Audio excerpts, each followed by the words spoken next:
3:05, June the 10th, 2024. I just want to remind everybody to keep your microphones on mute. Please identify yourselves when you come unmuted for comments so we can identify you. And so what a beautiful facility. Right. I want to thank all the members of the Texas State Technical College for the invite and everything that they've done for us. I know that they provided an enormous amount of staff to accommodate us, right? And all the TDLR staff that is here today as well. And this, it's just fabulous. I'm at an awe. And so I want to thank each and every one of you. I appreciate it.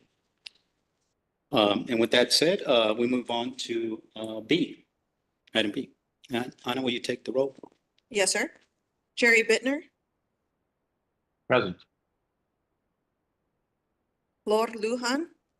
We move on to David Morris. Dave Yelovich. Suzanne Smith. James Graves Jr. Here. And Acting Presiding Officer Dolores Campion. here. We do not have a quorum, sir. All right, in the absence of a quorum, we're going to skip item C for the time being. If we happen to, one of the board members happens to come on board, Anna, please let us know. We'll circle back to item C. We're going to move on to item D, public comment. We have several public comments, so in the interest of time, I'm going to remind all the public speakers to state your name, the organization that you represent, and please keep your time to 3 minutes. Anna will keep us on track. Like I said, with that said, we cannot engage in any public conversation in references some of the comments you may be making or the questions you may be asking. So with that said, I'm going to ask, I'm going to go here by the list I have, all the individuals who are here publicly to step up, and it's going to be Mr. Mata first.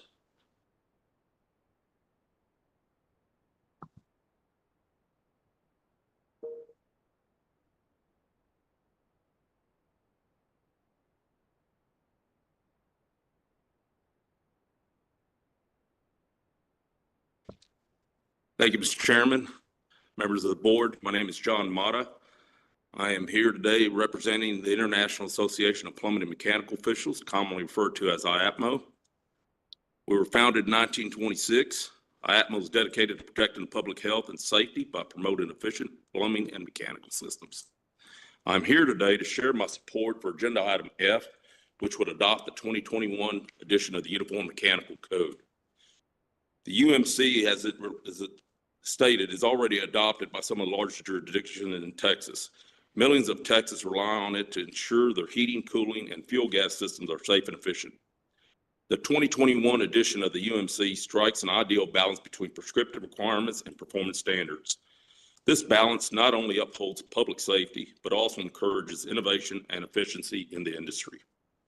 Adopting the latest edition of the UMC will provide a clear guidance for inspectors, simplifying the enforcement process and potentially reducing construction delays. Furthermore, the UMC integrates established health and safety standards with the latest technological advancements, such as provisions for geothermal energy systems, which are crucial for modern building practices. I urge the board to adopt the 2021 edition of the UMC for the benefit of our industry and the communities we serve. Thank you for the opportunity to provide comment today. I'm available as a resource to answer any questions that you may have. We appreciate you, Mr. Mata. It's been a minute or two. Thank you. Yes, good seeing you. We're going to ask Mr. Thomas Deary. Hopefully I got the name correct.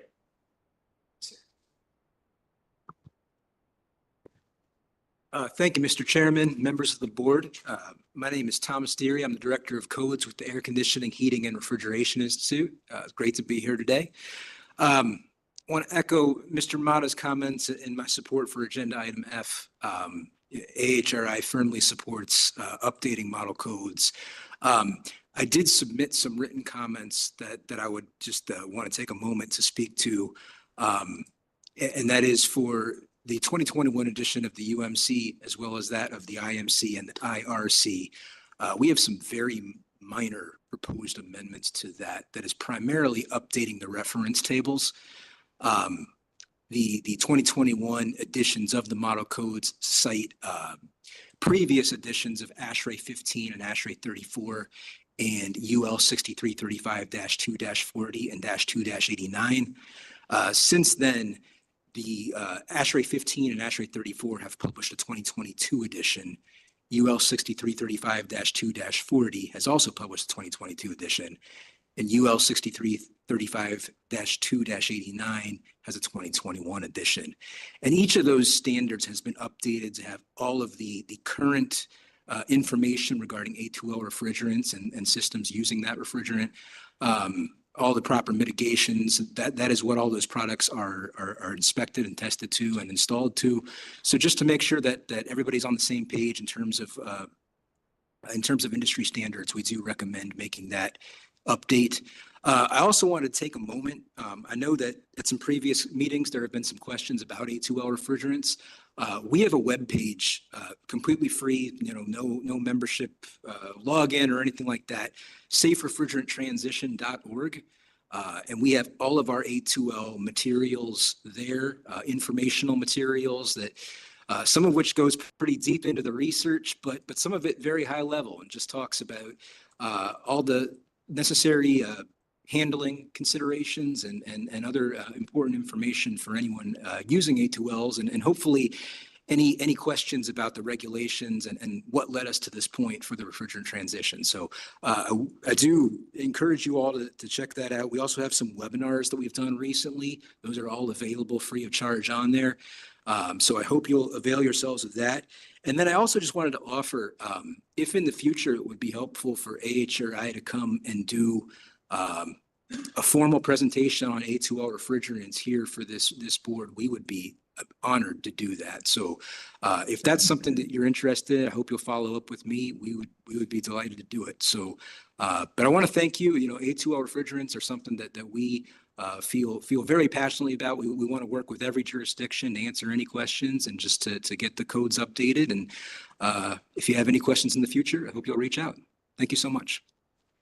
Thank you, Mr. Geary. We appreciate it. Next on the list is Mr. Richard Henderson.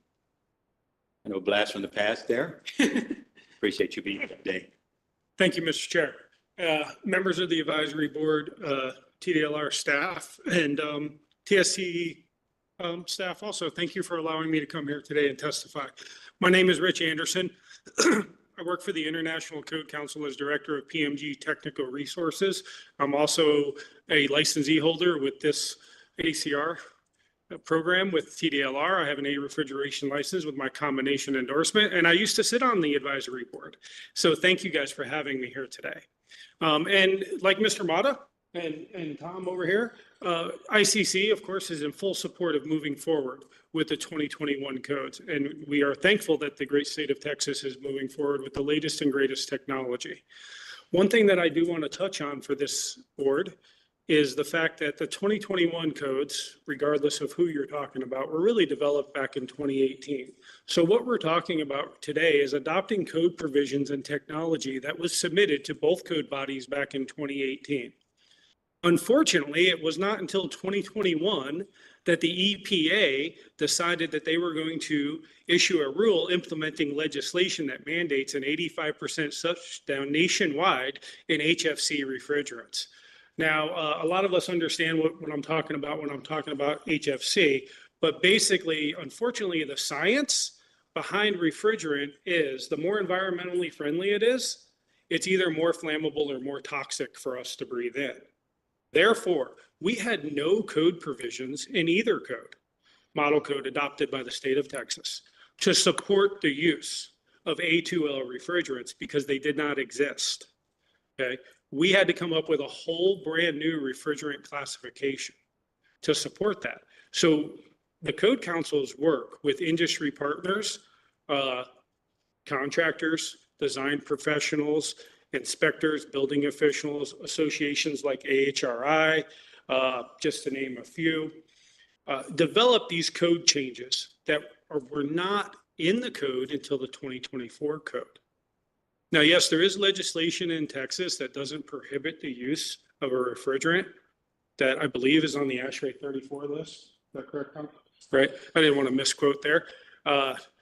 But in order to align industry with where we're going and where the federal feds are going, I would like this committee or this board to highly consider either the necessary amendments to the 2021 IMC to make A2L refrigerants work today, because there was a large shutdown January 1st.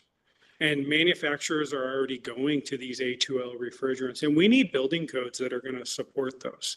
It's either that, or my recommendation would be to please consider the 2024 codes, because those were developed in 2020. And if we want to provide the most modern technology and all of the options afforded with technology as it moves forward, my suggestion would be to move to the 2024 codes. And for all of this information and anything else, I've provided Bill with a link to the International Code Council's website. We've gone back as far as the 2012 IMC and highlighted all of the necessary amendments that are needed to make A2Ls work. So we could give you the amendments for the 21 IMC for consideration of this board to make A2Ls if you didn't want to fully move forward to the 24 codes. I don't want to speak on behalf of my counterpart over here, Mr. Mata, but we did something similar with the city of Houston when I sat on their MEP code adoption. Obviously, they are on Mr. Mata's uniform mechanical code. But with the IMC being adopted in over 97% of jurisdictions in Texas, we are actually engaging with the Building Officials Association of Texas and a lot of other areas to ensure that A2Ls can work today in the built environment, not only from our mechanical code, but from our building code perspective, as well as our fire code, because we care about our first responders going into these buildings. We want to make sure that in the event of a natural disaster, that our first responders are properly protected from these A2L refrigerants. And that's not possible without these code provisions. Sir, your time is up. Thank you so much. And I'm available for any questions the committee might have at agenda item F. Mr. Anderson, appreciate you being here as well. Thank you. We're going to, Anna, is Mr. Robert Glass in the lobby? All right. We can bring him in.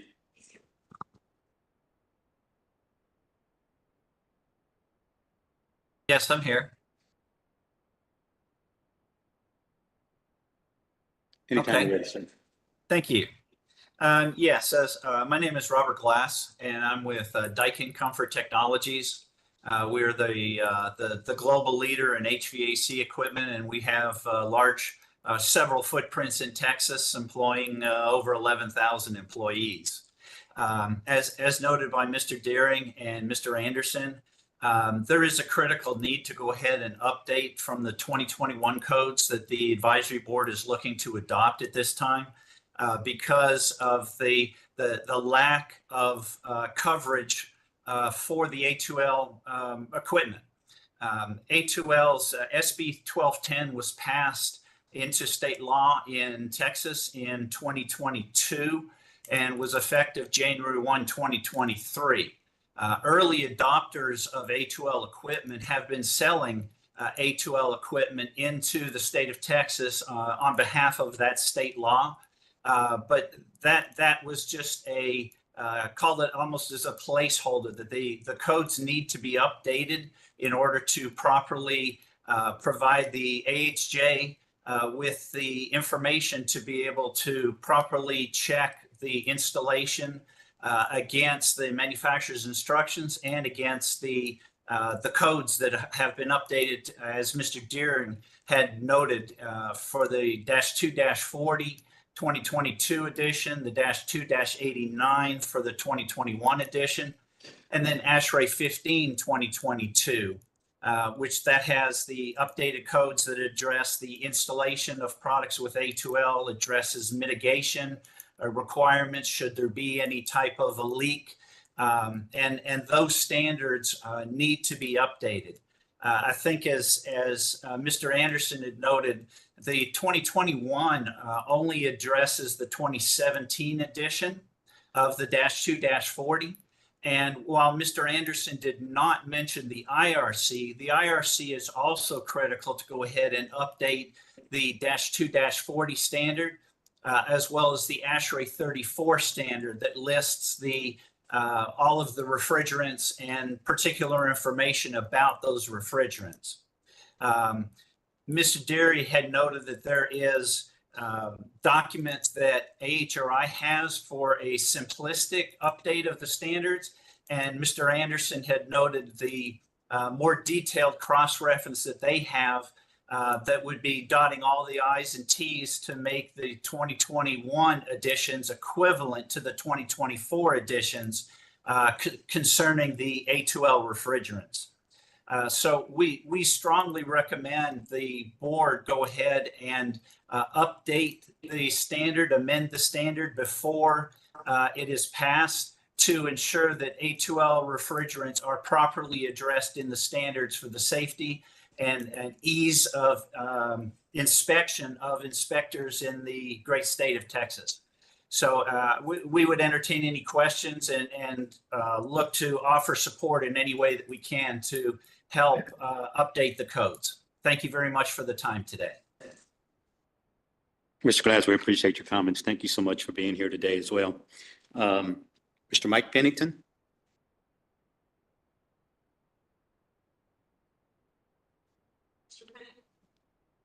Mr. Pennington, can you hear us? I can. Yes. Thank you, Mr. Chairman, and to everyone for your time today. I'm Michael Pennington, Director of Engineering for Heatcraft Refrigeration Products, a major manufacturer of commercial refrigeration equipment. I also echo support for agenda item F and the comments made by Mr. Deary and the commenters before me. We have been evaluating the transition to A2L refrigerants for more than a decade, with product design and development occurring over the last few years. Product designs are complete and will be released ahead of EPA technology transition dates. We do not foresee issues, including related to supply chain, that would delay our plans. The refrigerants are and will be available to support product releases per confirmation advisements from the chemical companies providing those A2L refrigerants. Products will be listed with and carry safety agency marks in accordance with UL 60335-2-89 and the requisite reference edition of that standard and applicable regulations and rules, such as SNAP 26. We are providing significant tools and guidance, including through training, our internal selection and configuration tools, mobile app, and website to offer clarity and guidance for equipment selections and for proper mitigation actions. So again, thank you for your time, and I would likewise offer my availability to answer any questions that you may have or provide support in any way you may find useful. Thank you. Mr. Pennington, we thank you for your comments today. We appreciate you. Stephen Spitzer? Sorry about that, sir. No, sir. Sir, you're muted.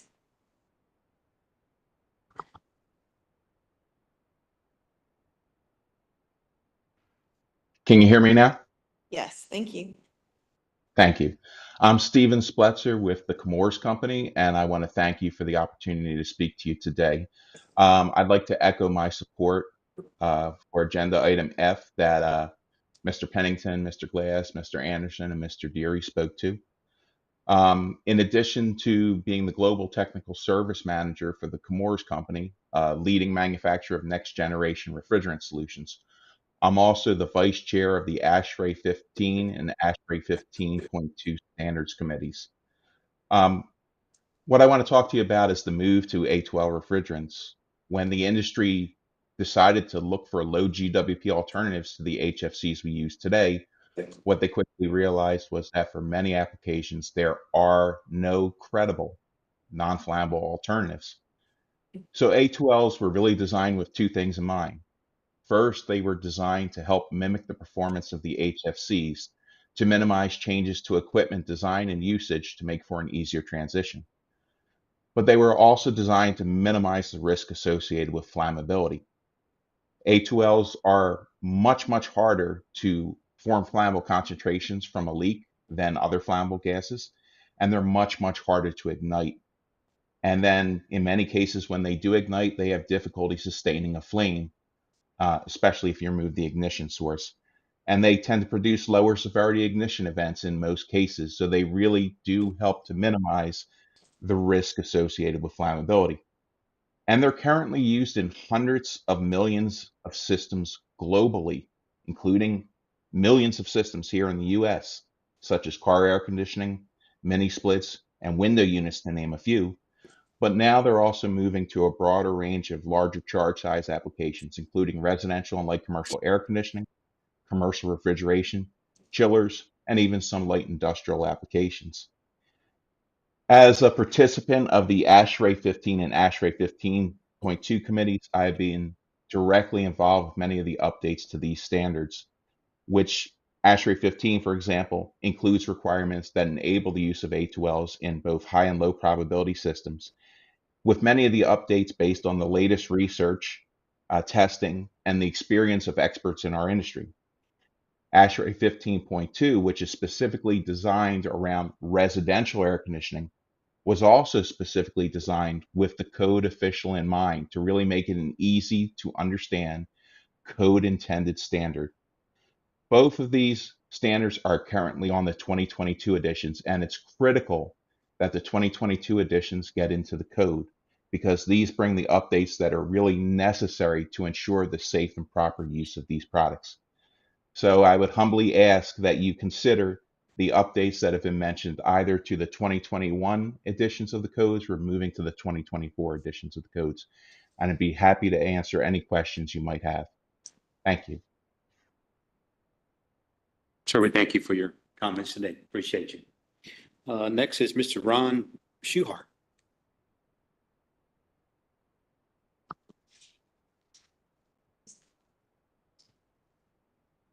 Mr.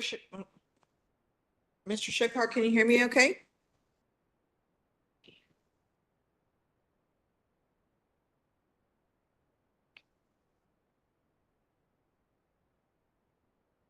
Sir, you're muted.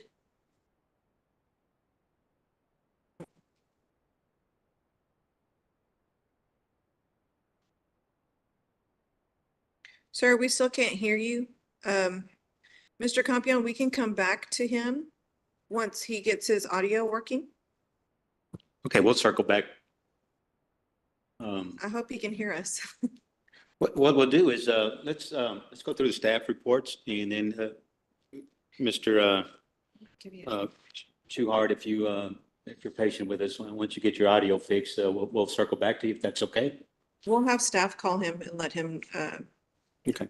see if we can fix it on our end as well. Okay, we'll circle back to the public comments on that with Mr. Ron. All right, moving on to staff reports, item E. The licensing division. Good afternoon, board members. My name is Laura Hernandez. I'm a licensing manager in the licensing division, and my team handles the air conditioning and refrigeration applications and renewals. I provided my report, which includes the statistics for fiscal year 2023 and the first 2 quarters of fiscal year 2024 that were available at the time of this report. Also included are the number of emails that the team receives each month for this particular program. And if you have any questions, I'm happy to answer.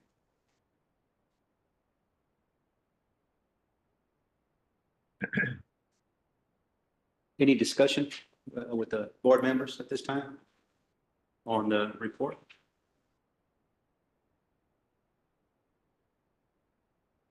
All right. Not sure if this is the correct question to the appropriate individual, but at one time we had talked about how many test takers first time, same test taker taking the test multiple times. But that would you be the one to provide that data in the future? That would be for our education, examination education department. Thank you.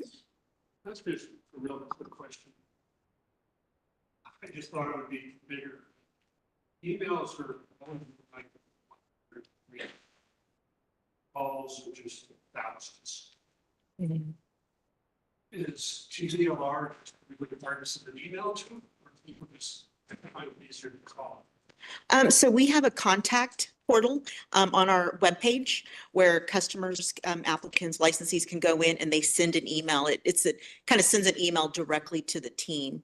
So that's how they can do that. They do get our direct contact information. Once they've made that direct contact through that portal, then they can get the direct email address and go back and forth.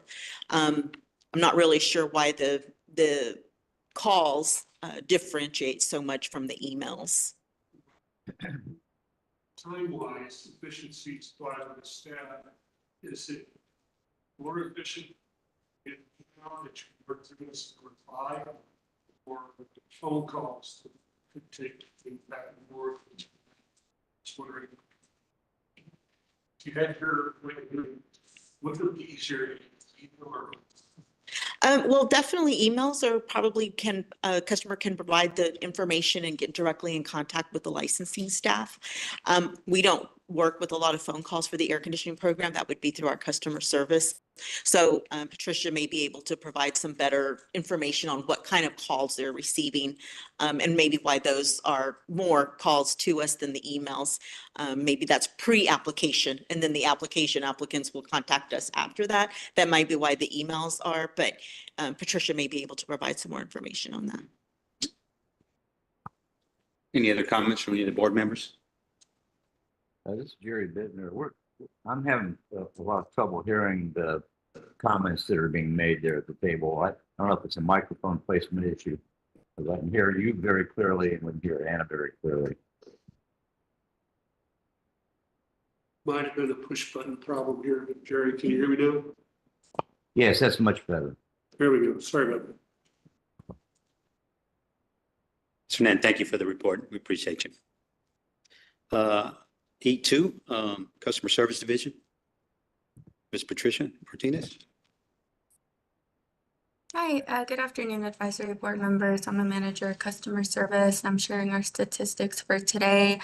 Our report covers phone calls and email statistics from fiscal years 2023 and 2024. We remain pretty consistent within the 2 years with the amount of contacts received for this program. And just to touch on a little bit of what Laura was mentioning, when it comes to the discrepancy between emails and calls, normally calls have to do with more general information. We get a lot of calls pertaining to education inquiries, to assistance regarding the steps for application and license status.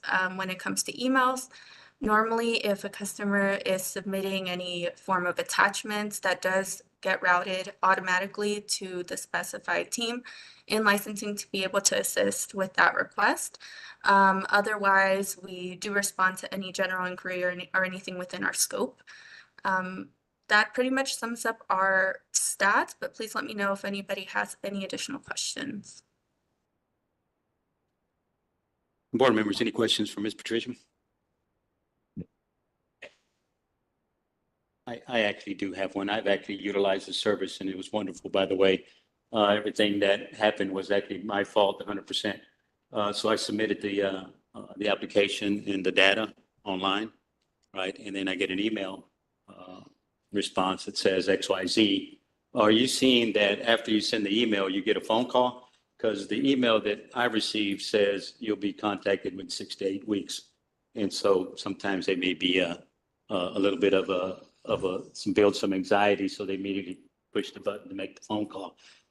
So I guess what I'm asking is, do you get an email first and then the phone call second, or is there no way to track that information? So when it comes to a customer submitting an email, that is routed into our internal queue. So say there's no attachments on that email and it's just routed into our working queue, it's going to be processed in that order, depending on the level of assistance that it requires. You may very well receive a contact once somebody or one of our staff members touches that email, or it does get routed to the specialized licensing person to be able to look into that issue and see if there's any necessary documentation that's needed or anything of that sort. Otherwise, if it refers to just general calls, If somebody does call in, they are placed in a call queue for the next available agent to be able to assist during the call. Yeah, thank you, because I actually got an email with the appropriate response, not the appropriate, the response in a day or so. So Awesome. it worked perfectly of just given the time to let it go through what it's supposed to do. So we appreciate you as there as well. So if there's not any other questions from the board, we'll thank Ms. Patricia for her report and move on to E3. Mr. Compion, before you move further, can I add to that just a little bit? A lot of times in some of our areas, in some of our industries, the reason the call volume is so much higher than the email volume is just it's a matter of preference of communication. So sometimes you can see that as an impact to the numbers that you're seeing here as well. Thank you.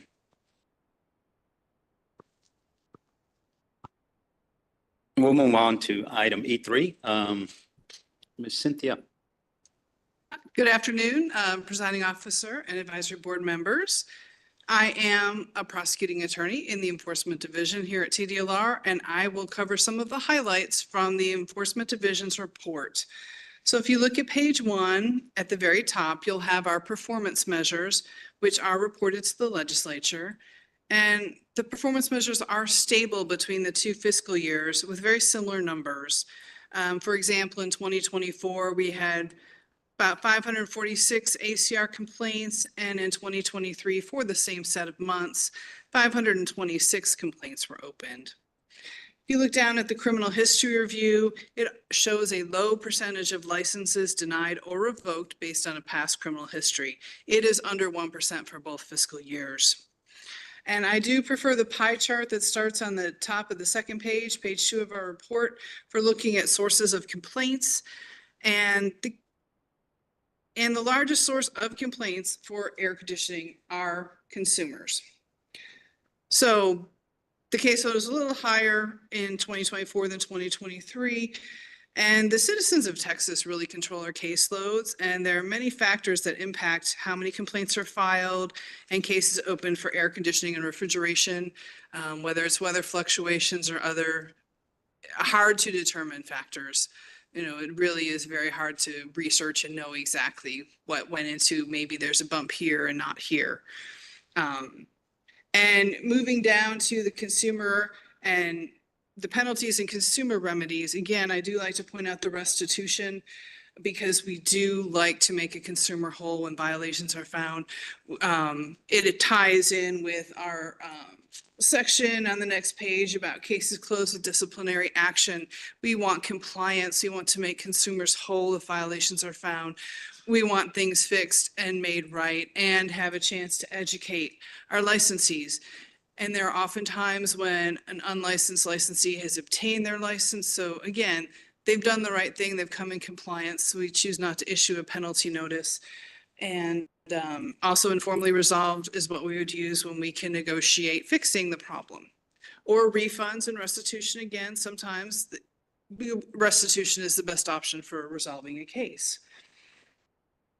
And then we do have a high percentage of cases, again, almost 92%, 91% here for 2024, and also 91% in 2023. And then you will also see our list of top allegations at case opening. And criminal history is high, so is mechanical integrity. And then resulting in disciplinary action. We have a lot of contractors without licenses or criminal history, and the other ones are much lower. And again, it's hard to exactly determine why there may be fluctuations in exact numbers. It does depend on the content of the complaints and what is discovered when investigated. There are also a few case summaries on the last page for your review. And I've talked a little bit about this, but at the last meeting, there were some questions about differences, the number of complaints, and why there was an increase in complaints. And circling back to what I said earlier, it's very hard to determine exactly why a complaint is filed, why there might be a spike in complaints. There's so many factors that go into age of system, costs, weather, just personal preference at the time, for whatever reason, they're more proactive. There was no way to find a clear definitive reason for any of those spikes that you'd asked about at the last meeting. And thank you for your attention. Please let me know if you have any questions. Lots of numbers here. It's pretty impressive. Couple of quick, I got two things here. When we assess a penalty, I see we'll lose last year, I guess that's all a full year. When we assess 152,000, right under it says collected is only 37. It seems like a small percentage. What happens to those that don't pay their penalties? Are they on time? Are they on payment plans, or does that ever catch up to be 100% collected? I do not think we can definitively say it's 100% collection. Oftentimes they do get penalty plans, and some of the penalties collected includes defaults. For example, if they don't respond at all to the notice of alleged violation, after 30 days or more, we can issue a notice of default. If they don't respond to the notice of default, that's again another opportunity to contest the penalty, ask for a hearing, give us more information, discuss the situation, show you've come into compliance. People completely ignore us, it eventually has a default order. Default orders then go to the Office of General Counsel, and I do not know what their statistics are on recovery, but I don't think anyone with debt collection has 100% recovery rate. If you want more specifics, I would need to do more research. I just get, do we see, I mean, over the years, is it end up like 50% of what we do, or is it, do we have an average? I am not aware of that. I would need to do some further research and get back to you on that. Yes. Yeah, Doug Jennings, General Counsel. Mr. Yelovic, we're happy to get that information for you. I don't have it off the top of my head. Right. But we can certainly get some data for you on those collections. Thank you. The other question I had, if I could, just up above there, and it is kind of cool to see that year over year we're in line with numbers. But I noticed the average time for closing a complaint in 23 was 191 days for us. And then it blossomed to almost 245, even though the caseload seemed to be about similar. Have we lost staff, or is there a reason things blow up like that? Which line are you? I'm sorry. Under performance measures. Okay. Average time for closing complaints. I would say that it is most likely staffing. In the building and mechanical enforcement attorneys, Robert Reyes promoted to general counsel. Amanda Barrera, I believe I'm pronouncing your name, left. And so for several months, there were no attorneys handling building and mechanical. So things are going to start to stack up. Then they had a new pair of attorneys, and one moved on to another agency. The other one needed to take an extended leave. I came on to building and mechanical in September of 2023. So that would have been with fiscal year 2024. But I did inherit a heavy caseload with aging cases, and I've been doing my best to get caught up. And there was a second building and mechanical attorney assigned with me, and life circumstances are such that she's on a leave again, and it's not my place to discuss that. So it is staffing, and with investigations also, we had difficulty maintaining investigators. Air conditioning complaints take a long time also. There's a lot of complexity to them. So some of the age of these is because to investigate well, to really review it well, it takes a lot of time. And then there are issues where I really do need to talk to Mr. Weatherly or Mr. Smart, get their expert opinion on, because I can look at 30 pictures of stuff in the attic and the compressors on the outside. I'm not 100% sure if it's a violation. Investigators aren't 100% sure if it's a violation. So we rely on them when there's heavy duty mechanical integrity proof and allegations to say, okay, let us know, does this show something that's egregious? Or sometimes things break and it's inconvenient. Yeah. So by virtue of this saying percentage of complaints closed within 6 months, is that the goal of the department, is to be under 180 days over time? I do not want to commit to knowing that hard and fast rule. That is not a fact I have memorized. I know that it is important to close things quickly. The prioritization system has helped because it does tell us which one are higher priorities. When an air conditioning system has completely ruined a person's house. There's mold, there's water damage, nothing's working. There might actually have been some kind of injury. It helps us know which cases to get to faster, and it helps reduce the closing time. So it is my understanding that yes, we want more cases closed within 6 months than not. But I don't want to speak for people above me that may say, well, actually, the statistic is this, not that. Right, okay, I appreciate it. Thank you for your engagement. Thank you. Any other questions from board members? I actually have one, but any other board members that want to ask a question before me? All right, just so I can understand this report, to the penalties and consumer remedies. When you say 84,000 assessed and 17,000 in collected, does that 40 factor into that 17 there at restitution? I believe restitution is a separate line item. Okay, So, but we do track it because we like to know when we've made consumers whole. so restitution isn't that, it's a contractor who's made amends with the, and so it's not actually a penalty, it's just that they decided to take care of it. Exactly. For example, in some cases, the complainant paid a different air conditioning company to fix it. So the original air conditioning contractor agrees to refund what they paid to the original air conditioning contractor. So they make restitution.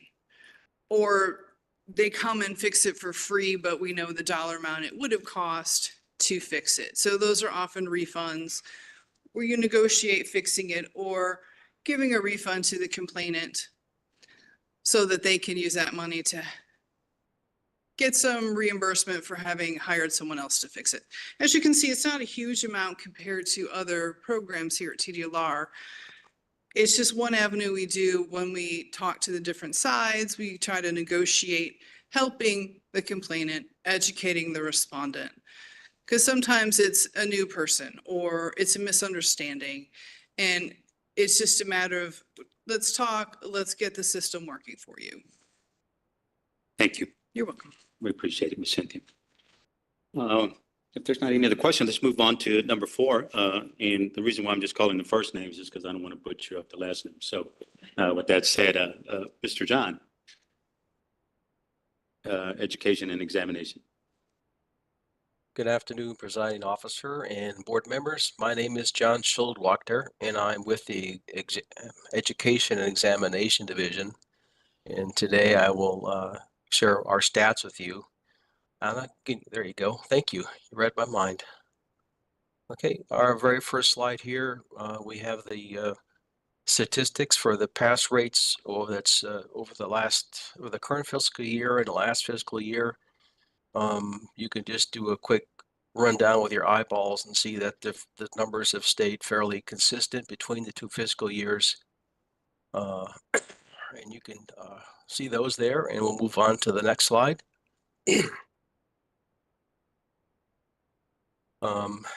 Here we have, I believe it was asked earlier before, that we have first-time pass rates or for these exams. You can see they start at 33%, 59, 64, 41, and 29%. And that's as of February of this year. Here we have broken down the individual license types and the pass rates by quarter.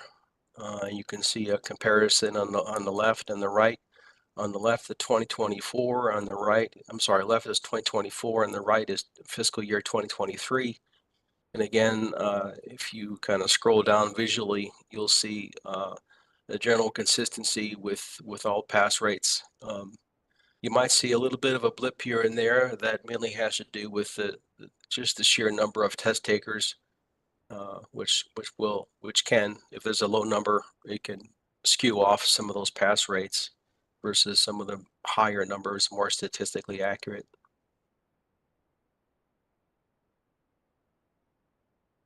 And down here we have the continuing education statistics. These are the courses that have been approved for fiscal year 24 and fiscal year 2023. These are just the number of courses that have been approved and the totals for each of those quarters you'll see below. And that's all I have from this standpoint, and I'm here to answer any questions you may have. Any questions from the board?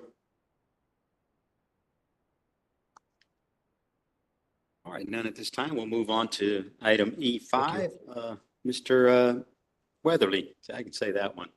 That's an easy one, right? Thank you, Mr. John. We appreciate your report. Thank you. Well, good afternoon, Advisory Board, Presiding Officer, our in-person guests, and folks watching on YouTube. My name is Bill Weatherly. I'm the Air Conditioning Refrigeration Program Chief and Chief Inspector, and I'm going to give you a few highlights of the Compliance Division. We did an ACR exam review on April the 30th through May the 2nd.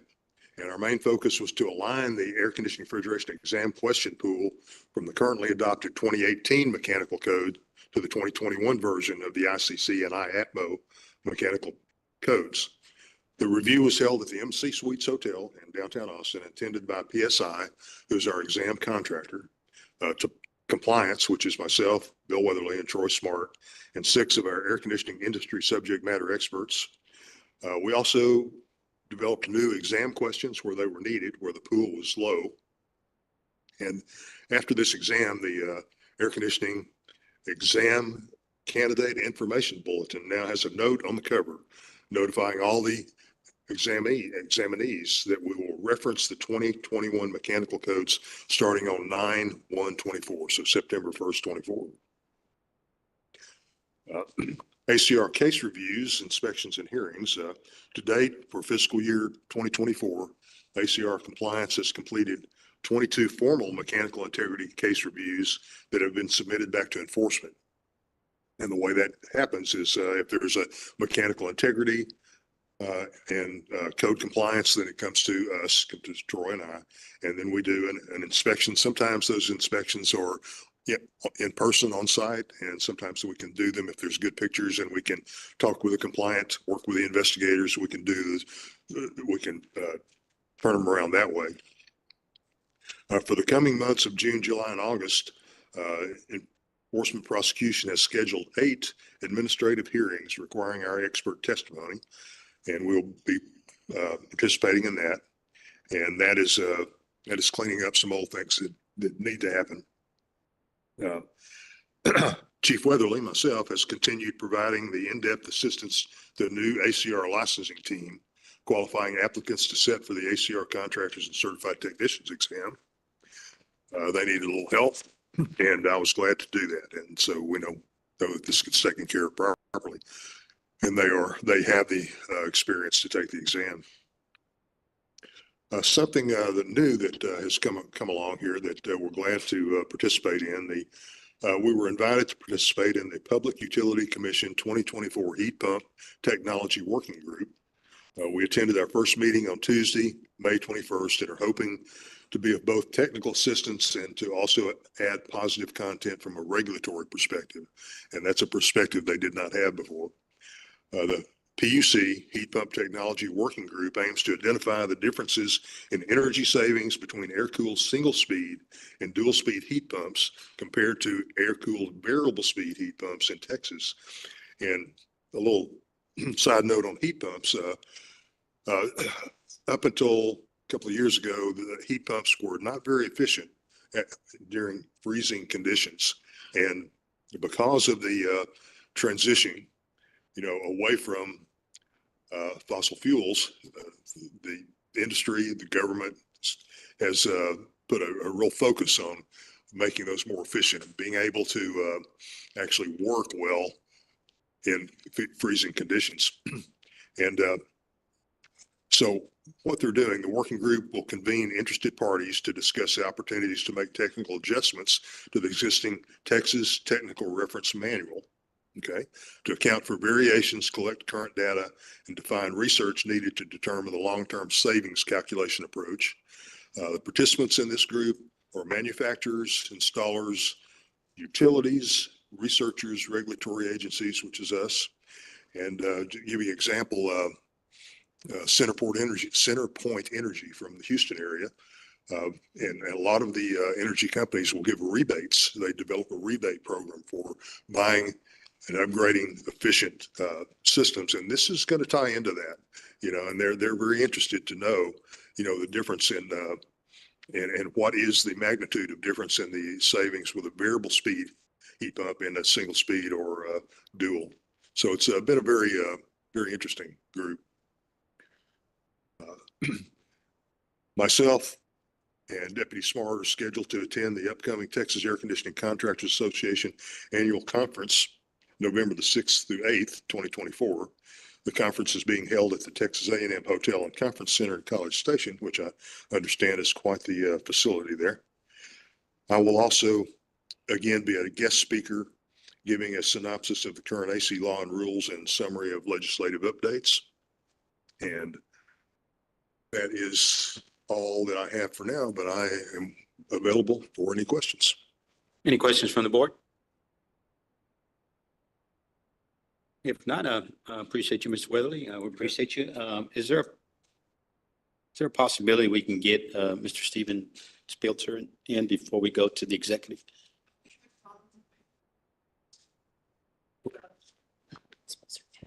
All right, with that said, Mr. Schuchart, yes. we'll go to E6, Executive Office, Ms. Brandy.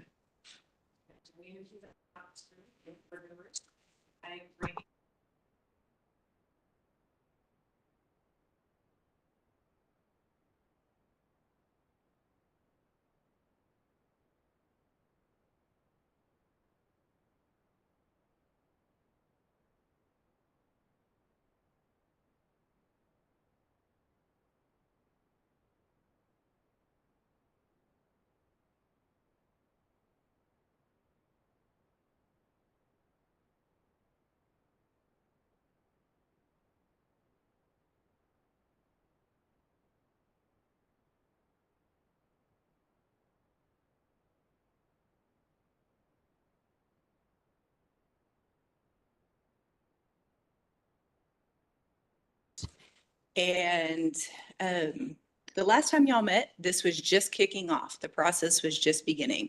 We were getting ready to go out to 5 cities within the state of Texas and get stakeholder input, And so we got over 6,000 comments from our internal and external folks that we visited with. And our groups at the office sorted all of those comments and put them into buckets and figured out what would be our strategic initiatives and our agency goals and priorities as we move into this next 5 years. There was a lot of hard work. It was yeoman's work for everything that had to be done that went into this report. So to Tila and Jeff, our Office of Strategic Communication, everybody that jumped in, and there's no way we can name them all, but to all of the staff that was a part of this process, thank you so much. They have developed an incredible report. And again, it is published on our website. It was due June 1st. It's over at the governor's office and at the LVB, and here we go. And that's the only updates I have for you. If you have any questions, I'm happy to answer them. Any questions from the board? With that said, look, I know there's been an enormous amount of change within the agency, with especially when you get a new director, right? So appreciate all the hard work and everybody staying on point and focus and keeping us here as well. So we thank you for your hard and diligent work. So with that said, I think Mr. is back. And so we can, before we go to item F, can we get Mr. Stephen on? Mr. Schuchart, can you hear us okay? We still can't hear you, sir. Might be an issue with your microphone. One of our staff members will give you a call on the cell phone number that you designated in your email to see if we can get that rectified for you, sir. Oh, yeah, we'll take a pause on that. Sorry about that. I got back to the wrong name as well. So, Mr. Ryan, I apologize for that. And so we'll immediately go to item F. And so I'm not going to read the whole thing there. I'll just go over the highlights. Go ahead. Yes, I'm sorry. I wanted to circle back to the question about 6 months. In the new strategic plan, There is a supplemental schedule, and on page 17, it does address the issue of 6 months. So ideally, we do want the percent of, we do track that because it is a metric that is measured to determine how efficiently we are handling complaints. So it is an expectation that things will be closed within 6 months, and we do want a higher percentage of complaints closed within 6 months.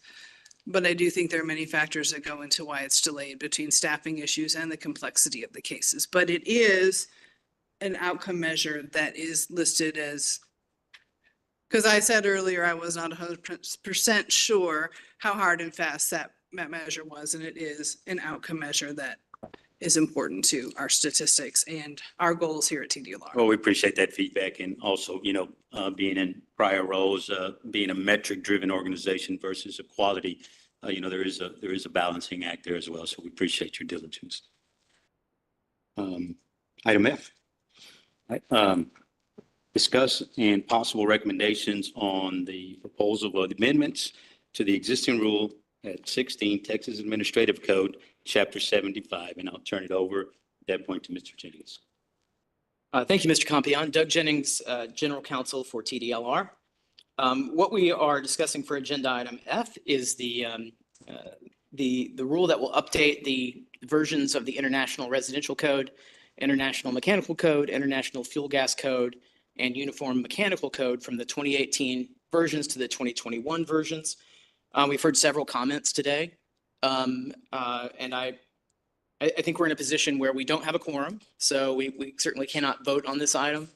But I would love to hear from the board members and our subject matter experts, your thoughts on whether we should proceed to recommend adoption of this rule as before you. Recommend adoption of this rule by our commission, or should we step back and have a further discussion about any possible amendments to the 2021 codes or ultimate adoption of the 2024 codes? I'm just looking for your guidance on how to proceed here. So I think the options are adopt the rule as it is before you with just the 2021 versions of these codes, or should we step back and have conversations about potentially amending the 21 codes or adopting the 24 codes? And so my question for you is what your recommendation would be. Any comments here from my colleagues and board members? I can speak on that a little bit. Well, one of the others is going to have to be done, all right. But this is, the A2Ls are moving faster than we thought. And, we don't regulate those, so we're having to wait to see the way things stack up, okay? It is looking like that they are moving a little faster now. Some of our guests, I know they can't speak to us right now, but I believe the manufacturers will be forbidden from producing any 410A or CFC equipment after January 1st, 25. Okay, they're already tooling up for this. Now, don't blame them. You've got to look ahead, on that kind of thing. So that's going to be happening. One of the things, if we want to go to the 2024 code, then we also have to think about our contractor PSI, because we have to get the exams. Right. We have to do another exam review and get this aligned. So ours, folks, our applicants know what to study and know what books to bring. Because we're updating, the reason that we are 3 years behind or one code cycle behind is because we've always wanted to give the industry a chance to catch up. The folks that are running the business and they're trying to follow the code and do everything right, but their perspective, they're trying to keep their business afloat, trying to make money. So we give them a little buffer. Okay. This is a little more extenuating circumstances here, with this update to the A2Ls. So I'm thinking maybe, the cleanest thing, and I'm just talking out loud here. Okay. I'm just talking. I think the cleanest thing would be to adopt the 2024 code, but we have to progress through that, and we have to work with our contractors and our clients in that way.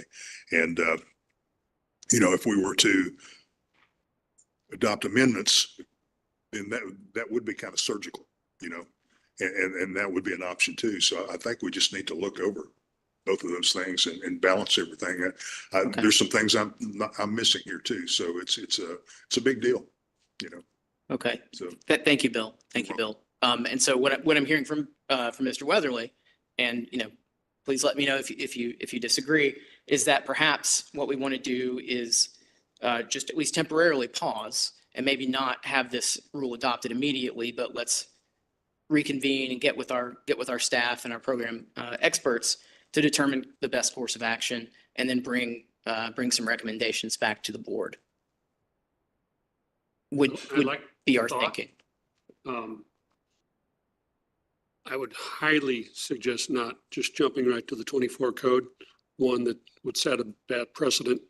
Plus, except for one person, I don't know anyone in this room that knows what's in that book. So I would hate to say, yeah, let's go for it. That's time will come. My other question to Doug earlier was, I like the idea of amendments. I think it makes total sense. What these guys presented makes total sense. My question is, does TDLR have the capacity to make amendments? I know we have the ability to adopt codes, but where does it say we can amend codes? In Chapter 1302, I don't think there is a specific authority to amend, but we are required to adopt codes as stringent as the IMC and the UMC. I think we have a little more flexibility in this program than we do in the electrical program, for example. But I think that's, again, I think we probably need to have an internal discussion, about the viability of that route of amendments. I've got a whole list I'd like to discuss with you.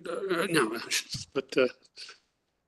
but that's my 2 cents worth. I think that, yes, we will go to 24, and what these gentlemen have given us. Yes, I agree. It's kind of moving at light speed, and we do need to get these changes that were kind of introduced after 2018 and before all this. So, but there's got to be a way, whether it just be by rule or something. But I think, yes, your idea of just kind of sitting back, let's regroup on it and adopt it here shortly and go from there. This is Jerry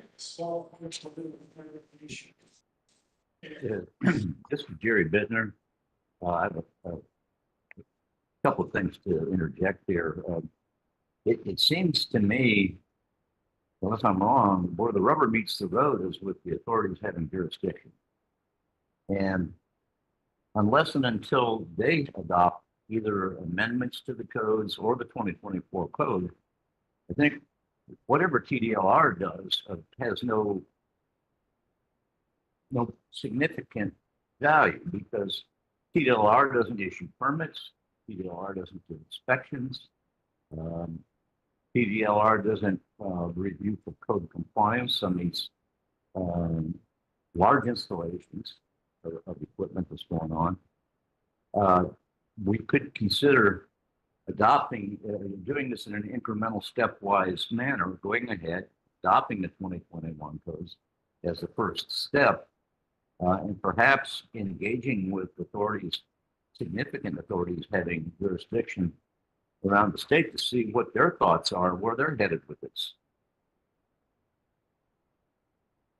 If I may make a comment, I think that for myself, right, would be, I know it's moving at lightning speed, but still proceed with caution. Adopting the 21 with the amendments seems to be the better option before you completely just disregard everything we've done and jump to the 24, which takes the same amount of work in this case.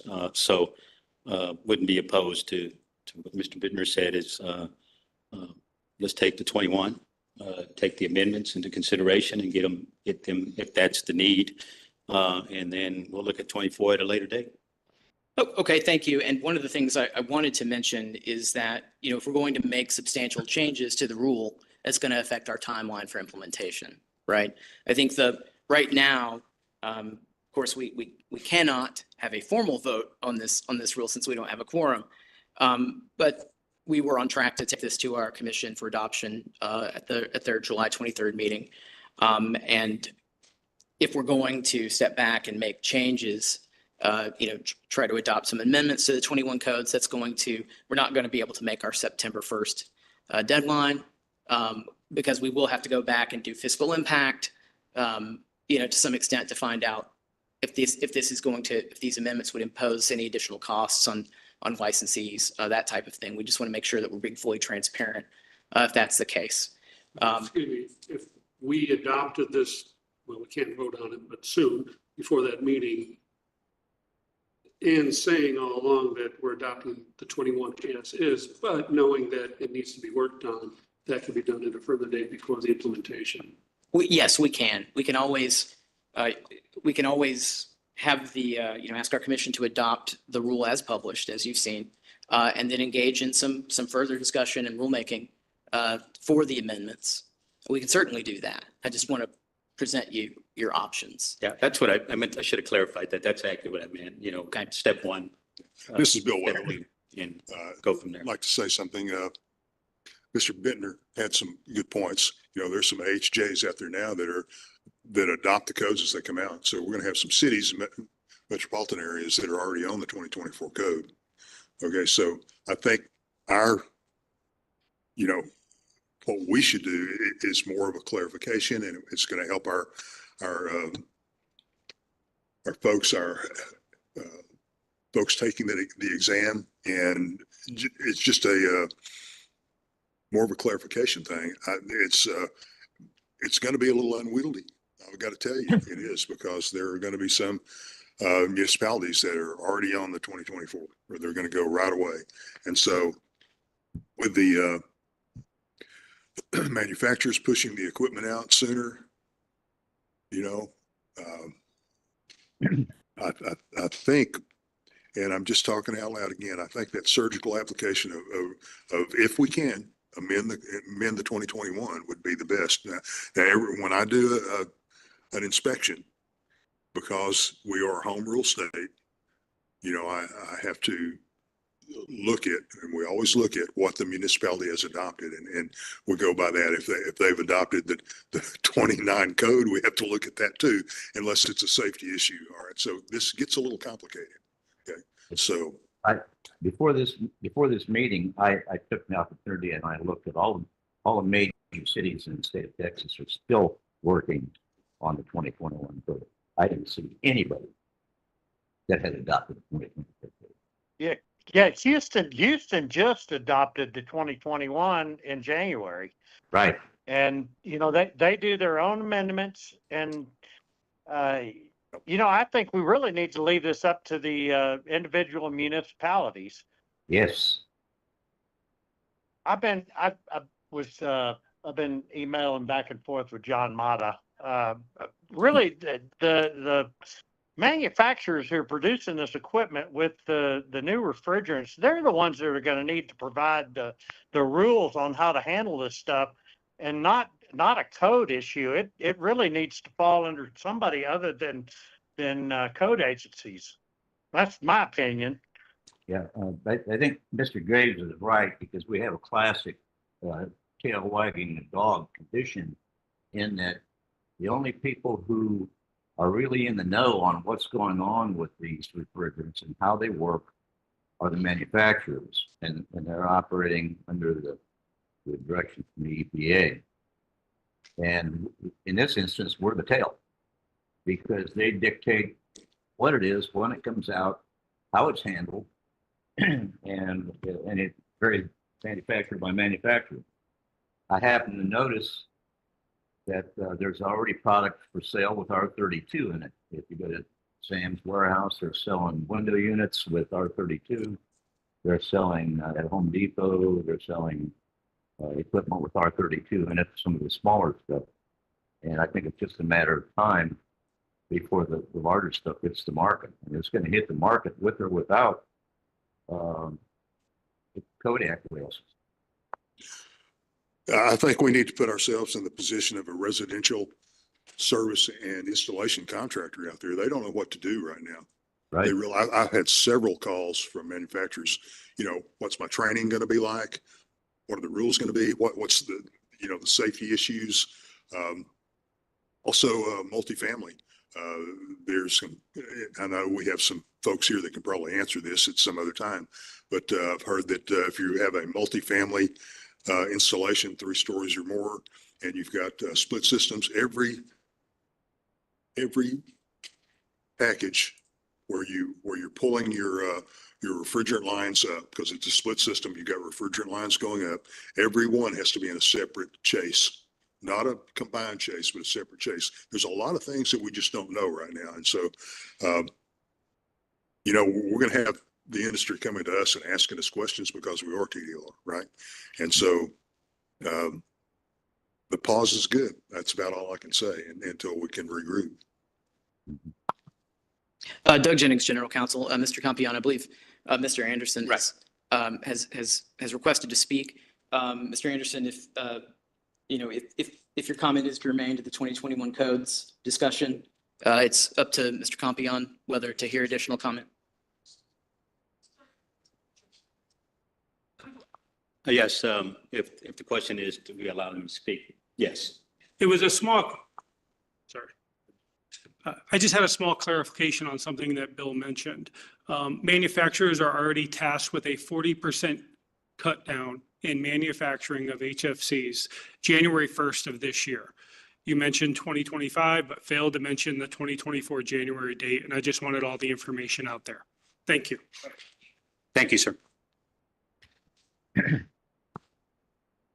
Well, since we don't have a quorum, I need to kind of wrangle this back in a little bit. And so the question still remains, do we adopt the 21 going forward, or do we just take a pause?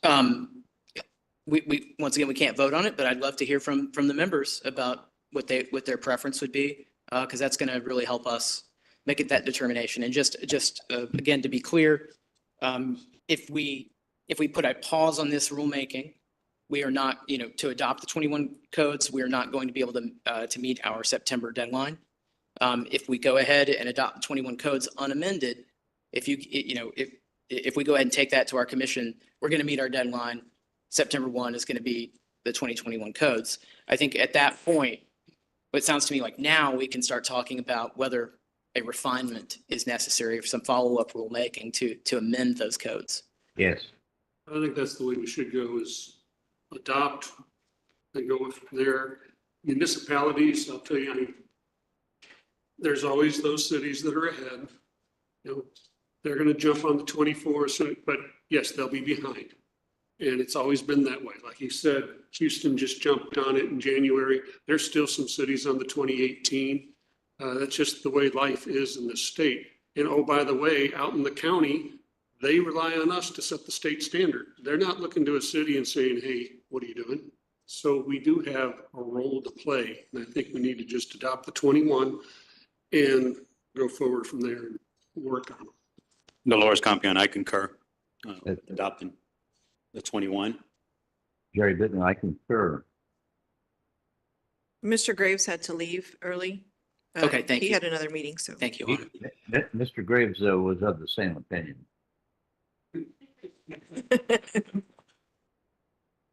All right. Well, thank you. Thank you all. I feel like we have our guidance that we need. And once again, even though we don't have it, with recommending adoption of this rule at our commission's July 23rd meeting. So thank you. With that said, thank you, sir, as well. Can we get Ron? Can we get Mr. Ron in? Can you hear me now?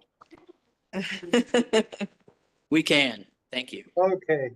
Good afternoon, and I appreciate this. I know that we've had some major technical difficulties here. I'm not sure what happened. My name is Ron Sugart. I'm with HTPG, Heat Transfer Products Group, a division of remanufacturing. We manufacture condensing units, unit coolers, basically commercial refrigeration. We manufacture under the Russell Witt, Kramer, and Cold Zone brands. Our products are listed to UL standards, and they are listed to UL 2-89, 60335-2-89. It is essential that we have this approved because it is the standard that allows for commercial refrigeration. Before now, we did not have a standard that did that. We also have the SNAP Rule 26 that just recently came out that allows commercial refrigeration with A2L refrigerants.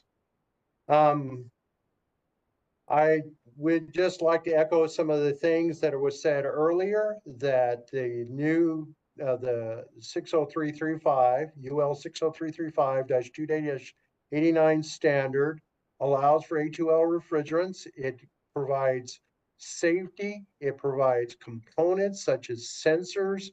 It provides instructions of how this equipment should be used, safe use. This includes, like I say, sensors for leak detection. This includes special installations and mitigation if leaks do occur.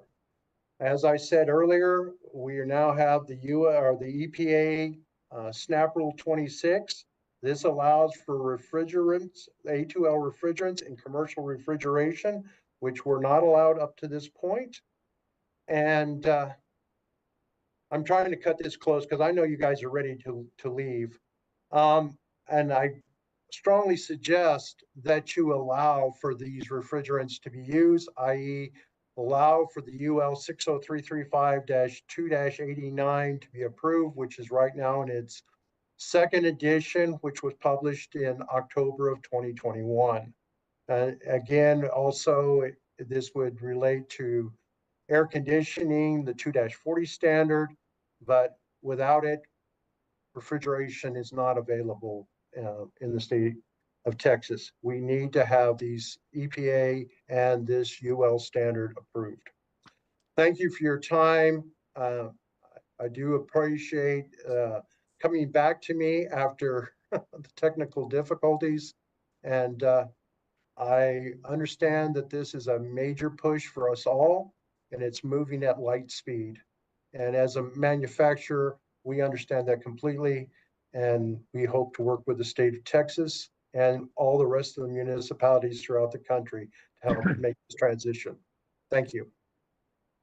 We appreciate you, Mr. Ron. Thank you for your comments. And we'll quickly move on to item G, discussion and possible recommendations on the proposal amendments to the existing rule at 16 Texas Administrative Code, Chapter 75. And at this time, I'll turn it over to Mr.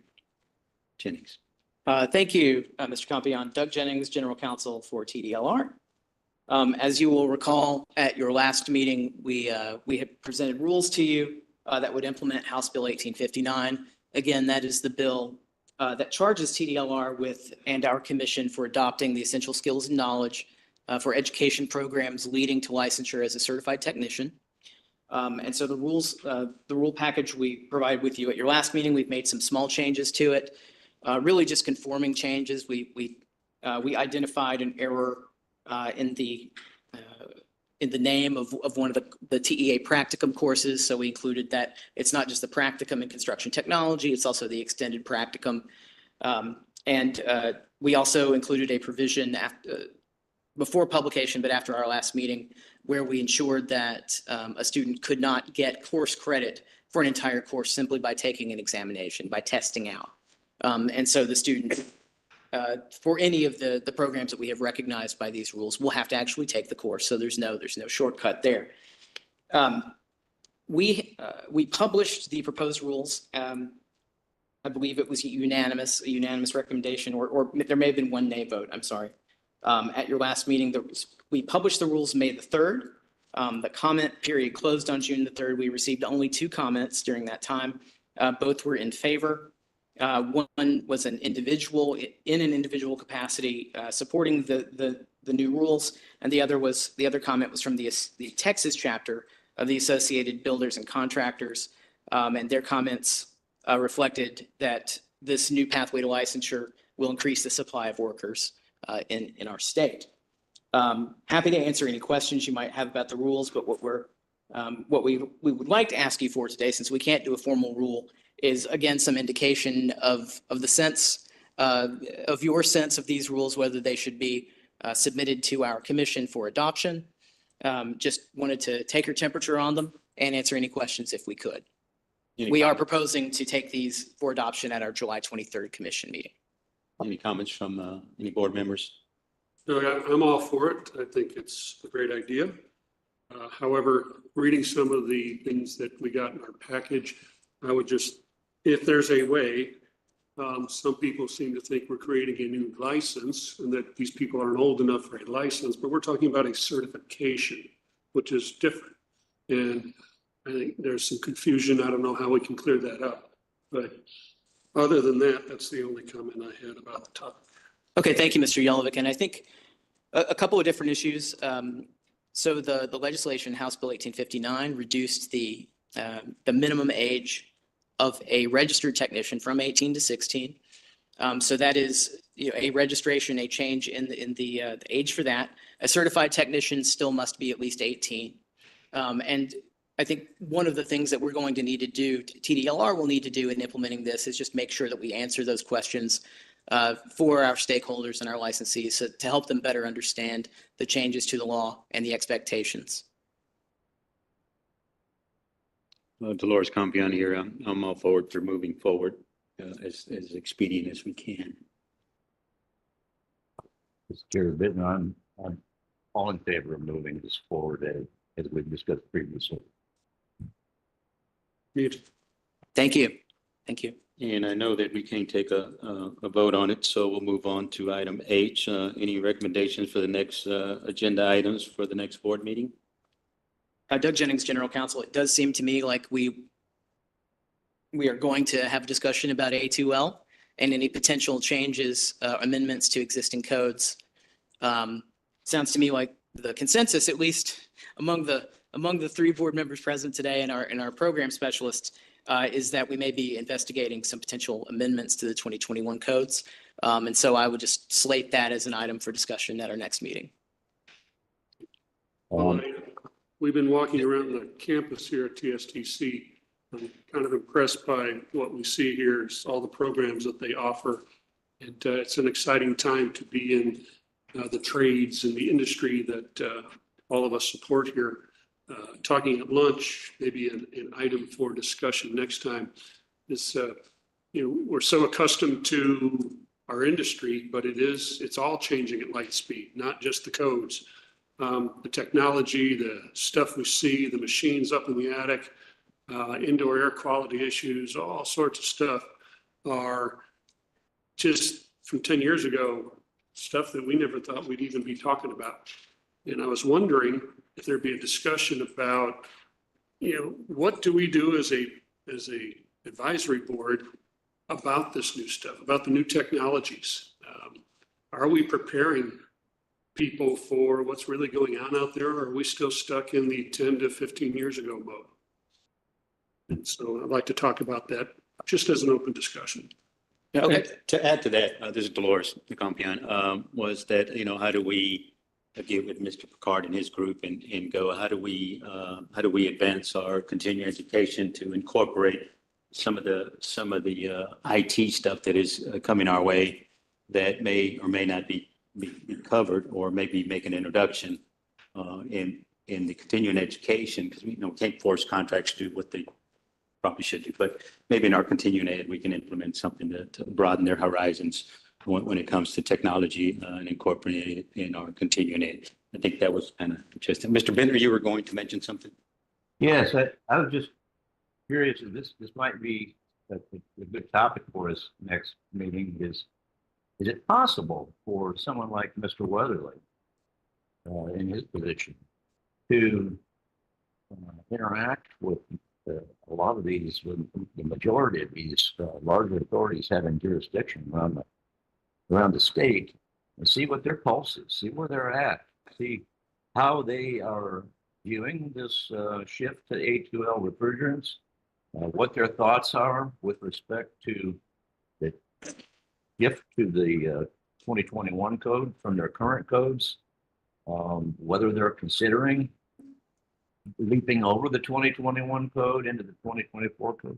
I mean, it might be nice for us as an advisory board to see where the major authorities having jurisdiction are headed and what they're thinking. This is Bill Weatherly. Yes.